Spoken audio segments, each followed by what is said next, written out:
አሊቶ ሄዋኖ የሲዳማው አቡነ ጴጥሮስ።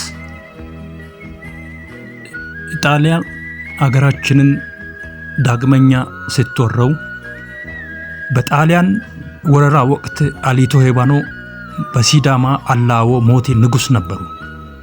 አሊቶ ሀይቻ ማለት አባ መላና መሳላንቹ ትንቢት ተናጋሪም ናቸው። ገና ጣሊያን ወደ ሀገራችን እንደገባ በሀገሬ 5 ዓመት ብቻ ነው የምትቆዩት ትጠፋላችሁ ብሎ የትንቢት ቃሉን ተናግሮ ነበር። ይህ የትንቢት ቃሉ በጣሊያን ፓስታ ትራፊ ለቃሚ ባንዳዎች አማካይነት በወቅቱ የጣሊያኑ የደቡብ ኢትዮጵያ ጦር መሪ ለነበረው ጀነራል ባዛኖ ጆሮ ይደርሳል። ጀነራሉም በኢትዮጵያ የምትኖሩት ጊዜ 5 ዓመት ብቻ ነው የሚለውን ትንቢት በሰሙ ጊዜ ይረበሹና ጉዳዩን ወደ ሮም ንጉስ ሪፈር ያደርጋሉ። ንጉሱም ትንቢቱን ለማረጋገጥ ተጨማሪ መስቀለኛ ጥያቄዎችን ጠይቀው እንዲያረጋግጡ ለጀነራል ባዛኖ ትዕዛዝ ያስተላልፋሉ። ሞሶሎኒ በትዕዛዙ መሰረት ጀነራል ባዛኖ የትንቢት ትክክለኛነት ለማረጋገጥ መስቀለኛ ጥያቄዎችን ለመጠየቅ አሊቶ ሄዋኖ ወደሚኖሩበት ማለትም ወደ አላዎ አርኬ መልእክተኛ ልከው ወደ አቦስቶ ይርጋለም እንዲመጣ ያስጠሩታል። አሊቶ ሄዋኖም ኩሩ ንጉስ ሞቴ ስለነበሩ በጥሪ ሊመጣልህ እኔ ልጅህ አረከኝ እንዴ? የሚመጣውማ ፈላጊ ነው እንጂ ተፈላጊ ከቀየው አይንቀሳቀስም ብሎ መልእክተኛውን ይመልሱታል። ጀነራሉም በንዴት ባንዳዎቹንና ወታደሮቹን አስከትሎ ወደ አሊቶ መንደር ያመራል። ደጅ ከደረሰ በኋላም አሊቶ እንደምነህ ደህና አደርክ ይለዋል። አሊቶም ዝም ይላል። ጀነራሉም አክለው ደህና አድሬያለሁ ብለህ መልስልኝማ ሲለው ጊዜ ሰላም ፈልገህ ያልመጣ ሰውዬ ሰላም አደርክ ወይ ስትለኝ ጊዜ ግራ ገብቶኝ ነው ዝም ያልኩት ብለው የመልስ ምት ለጀነራሉ ይሰጡታል። ጀነራሉ 5 ዓመት ምናምን ብቻ ነው እዚህ ሀገር የምትኖሩት ያልከው ቃል እንድትቀይር ነው የመጣሁት ይላቸዋል። አሊቶም አብሮት ላሉ ሽማግሌዎች አፍኔ እንግዲያውስ የምለውን ሰማችሁ ወይ በማለት ጉዳዩን መጀመሪያ አብሮት ለነበሩ ሽማግሌዎች የጋራ ጉዳይ ያደርጋል። ይህ የአፍኒ ስርዓት በሲዳማ ሶንጎ ባህል ትልቅ ቦታ የሚሰጠው ስርዓት ነው። ከዚያም ሽማግሌዎቹ አንዱ በሽምግልና ደረጃ ከአሊቶ ቀጥሎ ያለው ወንሽትኒ አሊቶ ያለውን ጉዳይ በውል አውቃችኋልን ብሎ ሶንጎውን ይጠይቃል። የሶንጎ አባላትም ነገሩን እየተከታተሉ እንደሆነ ወሚቴዮ ብለው ይመልሳሉ።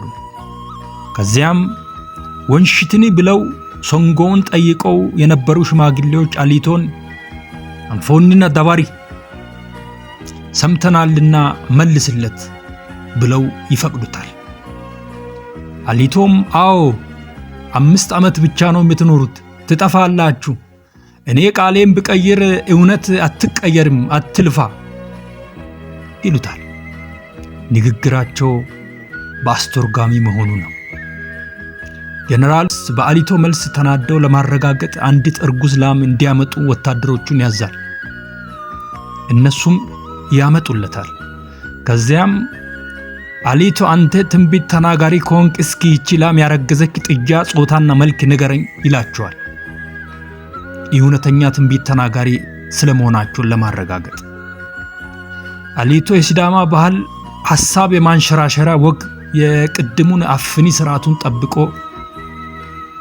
ሂደቱን ከተሟላ በኋላ ላሚቱ ያረገዘችው ወንድ ጥጃ ሲሆን መልኩ ቡላ ግንባሩ ላይ ነጭ ያለው ነው ብሎ ለጀነራሉ ይመልስላቸዋል። ጀነራሉ የትንቢቱን ትክክለኛነት ለማረጋገጥ ስለተቻኮለ ላሚቷን በወጉ ሳይገፍ ሆዷን ቀዶ ጥጃውን ያወጣል። ጥጃውም አሊቶ ያለው አይነት ይሆናል። ጀነራሉ ይደነግጣሉ። ትንቢት መናገር እዚህ ሀገር ሳይቀል አይቀርም ብለው ያስቡና እስቲ እኔም የሆነ ነገር ልተንብይ ጠይቀኝ ይላቸዋል። አሊቶም እንደ ቅድሙ የአፍኒ ስርዓቱን አሟልቶ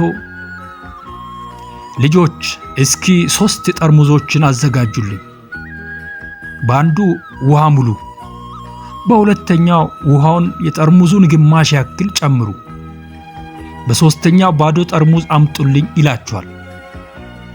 እንዳለውም 3 ጠርሙዝ ተዘጋጀ።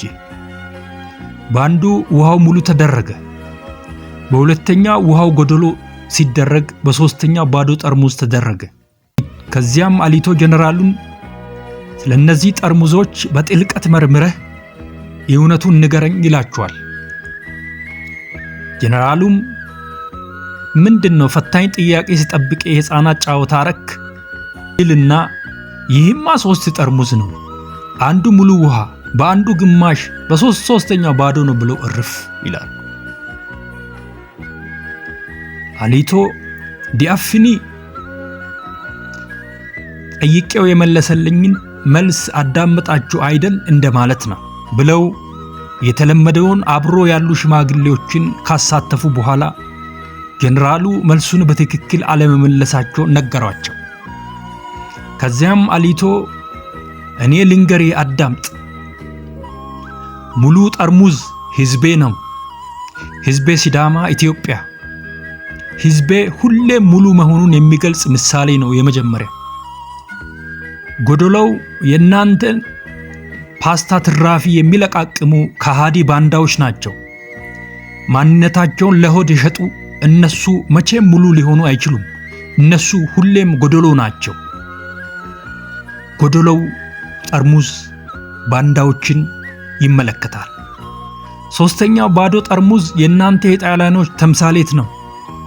እስከ 5 ዓመት ድረስ ብቻ ነው እንጂ ሀገሬን ለቃችሁ ትወጣላችሁ፣ ይኸው ነው ሐቁ ይሏቸዋል። ጀነራሉ በንዴት ይጨሳሉ። ከዚያም ወታደሮቹ አሊቶን ከመኖሪያ መንደራቸው ወደ ይርጋለም እንዲወስዷቸው ያዛቸዋል። ከዚያም አሊቶ የተከበረው ሞተ ንጉሥ እየጎተቷቸው እየገፏቸው ይርጋለም ይወስዳቸዋል። ባንዳዎቹ ከጣሊያን ወታደሮቹ ጋር በማበር ቃል እውነት ነው። እውነት አንድ ናት። ቃል ቢቀየርም እውነት አትቀየርም። ያው እውነት ናት። ስለዚህ እዚህ ሀገር 5 ዓመት ብቻ ነው የምትኖሩት፣ እሱም ያለ እረፍት ብለው በቃላቸው ስለጸኑ የሞት ቅጣት ይበየንባቸዋል። ከዚያም ሊገሉት ይርጋለም በወሰዱበት የመጨረሻ ቃል የሚናገርበት እድል ይሰጣቸዋል። አሊቶም ማና ባኢታ ማላሆገ ማላ ባኢታ አናሆገ አሊቶ ባኢቶ ዋማሆገ ይላሉ። ትርጉሙ ህዝቤ ከዚህ በፊት አማክርህ ለችግሬም መፍትሄ አፈላልግህ ነበር። አሁን ብቻዬን ከነችግሬን ትቼህ መሞቴ ነው። በሌላ በኩል ከዚህ በፊት የህዝቡን ችግር ፈቺ የሆኑ መላዎችና የመፍትሄ ሐሳቦች በውስጤ ነበሩ። አሁን እነሱም በውስጤ ይዤ የመሞቻዬን ሰዓት መድረሱ ያሳዝነኛል። ይባስ ብሎ ደግሞ በሲዳማ ባህል ሰው ሲሞት የለቅሶ ስርዓቱ ባህላዊ ይዘቱ የተጠበቀ ነው። ሞቴ ወይም ንጉሥ ሲሆን እንደውም ለየት ይላል ስርዓቱ። የመቃብር ቦታውም ተመርጦ ነው የሚዘጋጀው። እኔ ግን ያንን እድል ሳላገኝ በሜዳ መሞቴ ነው የሚል ነው የስንኞቹ ፍሬ ሐሳብ። አቤት ቃል ከመለወጥ ወይም 2 አፍ ከመናገር በጥይት ለመቆላት መጨከን! አይ አሊቶ ሄባኖ የሲዳማ አቡነ ጴጥሮስ ጭካኔ! ከዚያም ወደ መረሸኛ ቦታ ወሰዱት። አይኔን ጨፍን ይሉታል። አሊቶም በዚያች ቅጽበት የመለሱት መልስ ታሪኩ በሁሉም የሲዳማ ሕዝብ አእምሮ ውስጥ እስከ ዛሬ የሚያቃጭል ነው። እሱም አይኔን ጨፍን ስሉት እንዲህ እያለ የመለሰው መልስ ነው። እኔ አይኔን አልጨፍንም። አይኔን ከጨፈንኩ የመጪው ትውልድ ጊዜ ይጨልማል። ስለዚህ ለመጪው ትውልድ አይኑ እንዳይጨልም እያየሁ ግደሉኝ አሏቸው። አሊቶ በእውነት ለእውነት ጨከኑ። ጥይት ተተኮሰ። ቡም! አሊቶም ወደቀ። አሊቶ የሲዳማ የኢትዮጵያ ልጆች አይን ሊበራ አይናቸውን አፍጥጠው በጥይት ተመቶ ተሰዉ። የአሊቶው ታሪክ ጭብጡ እውነትን ግዛት እንጂ አትሽጣት፣ ለመኖር ብለህ ቃልህን አትለውጥ የሚል ይሆናል። የታሪኩ መነሻ ሐሳብ ምንጭ ዓለሙ ኪርባና ስለሺ ወርቅነህ 2002 ዓመተ ምህረት አሊቶ ሄባኖና ወሎቶ ሀራማዳ ድራማ የሚለውን የሲዳማ ዞን ትምህርት መምሪያ ካሳተመው መጽሐፍ ላይ የተወሰደ ነው።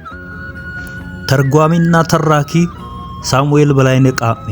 ጥር 17 2016 ዓመተ ምህረት ሐዋሳ ሲዳማ ኢትዮጵያ።